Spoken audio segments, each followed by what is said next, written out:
Meghan McCain betrays Trump supporters on The View, calls them scum. Hi, welcome to JOA. If you're new to my channel, please click subscribe and click the bell button so you'll be the first to know when I upload. I'd really appreciate it if you do subscribe and you do click the bell. Watch this clip, and I'll come back with some more. This is one of the great national tragedies of my lifetime. This is one of America's darkest days. I have been absolutely despondent watching this. I'm here in DC, as everyone knows. My sister-in-law works on Capitol Hill, and the office door where she works, the window was busted out.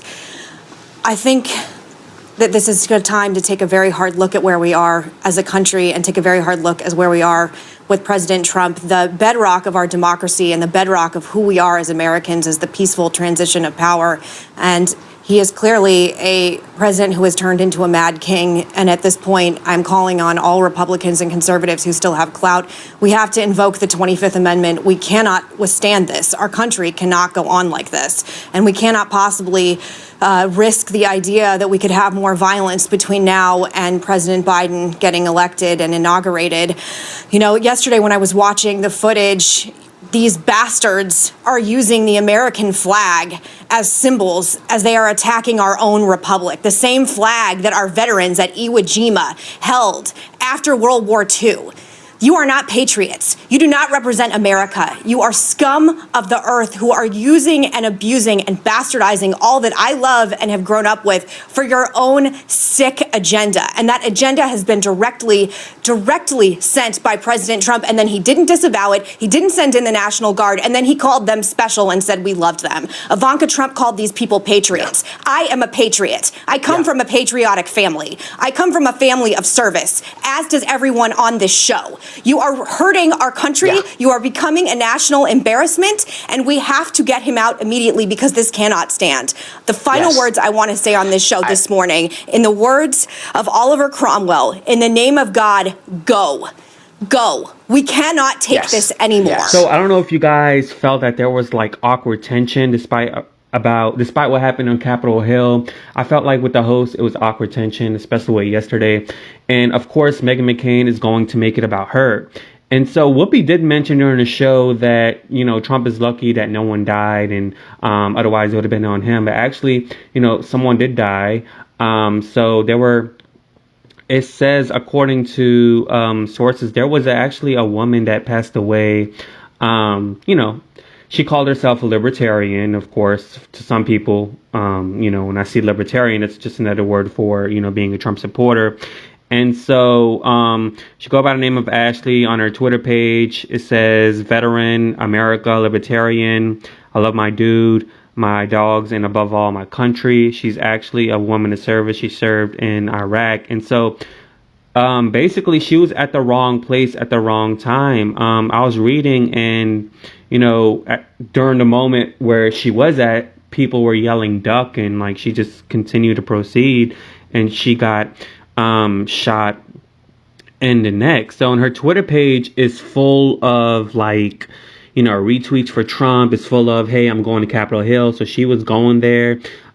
She's a supporter of QAnon, which is like a far-right conspiracy theory, but she calls herself a libertarian, which is why I said that, you know, a lot of these libertarians are actually like, you know, really like Trump supporters and everything.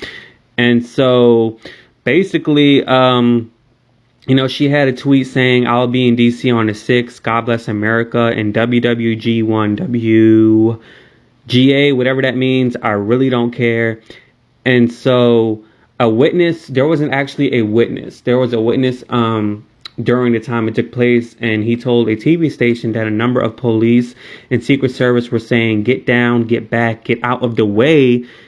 She didn't heed the call. And at one point, the witness also said that, you know, she got hit in the neck by a bullet. And I'm trying to be careful with my words because of YouTube stuff. And so as protesters were forcing their way towards the House chamber where members of Congress were sheltering in place, a sworn USCP employee discharged their service weapon, you know, so they struck her. And so medical assistants were on the way. There were actually other people who had like just kind of like health emergencies, but I didn't really see anything about them passing away. So, Whoopi was wrong in regards to that. And who I do blame, of course, is Donald Trump. I blame Donald Trump because you didn't send the National Guard in. Your tweet was very minimalistic. You don't really care. You are an instigator and a manipulator, and you could have stopped this. And what's really, really bothersome about the situation, had this been black people or had this been people of color, people would have been shot, more people would have died, the police wouldn't have acted the way they were acting, in the video that y'all saw on The View today and all over the news. People would have passed away. There would have been, a huge riot over that. And so, that's again what white privilege stands for. And so, like, her mother-in-law of the woman that passed away, her name is like Ashley. I believe that's what her name is. And she was like, she found out during the news segment. And so she said her laugh was infectious and her smile would brighten up any dark situation. Her loss won't be an easy pill to swallow. I'm struggling myself to accept she's no longer with us. And when somebody passes away, they like to make them seem like they're angels and angelic. And I was also reading from another source that people were saying that you would either like her or hate her based on what she says, because she's unapologetic. She's very direct. She's very blunt. But here, her mother-in-law basically saying her laugh is infectious and her smile would brighten up any dark situation. So, I mean, like I said, these people that were on the scene, these people that were involved needs to be prosecuted to the fullest extent of the law. I don't want to see your tweets, Lindsey Graham, talking about this.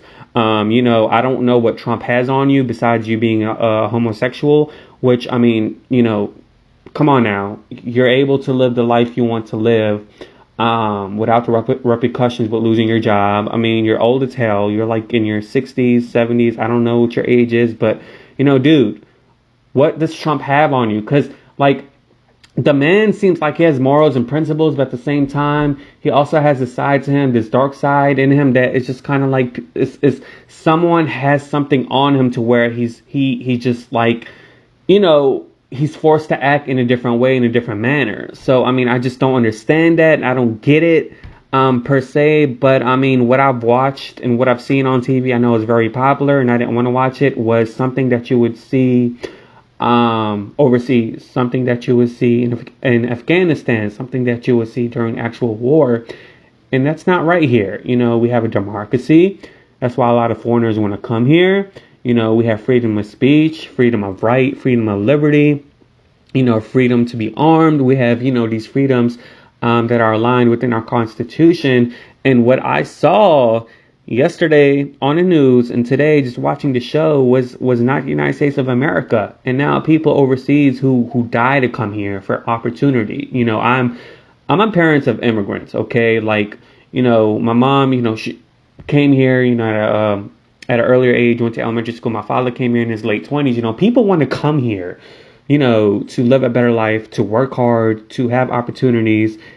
People don't want to come here to live the life that they live overseas or in Central America. People don't want that. So the fact that, we are seeing literally a reality show in disguise, because that's what the man is who's supposedly running this country, is highly insane, and it's just crazy, and it's ridiculous. It's really mad. It's ridiculous, and it's really crazy, and I just can't wait until we have this new man. I mean, this new guy that's coming January 20th, and hopefully Kamala Harris puts some sense into him and really, just say what she means and mean what she says, and instills what she ran on, and put that into Biden's head, and get this country back to where it was before. So, Whoopi just be all general and talking. She really don't do her research. She's like a Wendy Williams. So she just, she just says what she got to say and she lets everyone talk. So someone did pass away, rest in peace to her. It's like, she has a mother-in-law, she has a husband, and, and I'm hoping that, they don't have a child or anything that's even, worse in my situation. But, I wish y'all the best, who's going through COVID situations and stuff, and who's going through unemployment. And I'll talk to you guys later. If you're new to my channel, please do subscribe and click the bell so you will be the first to know when I upload. Deuces. Yeah.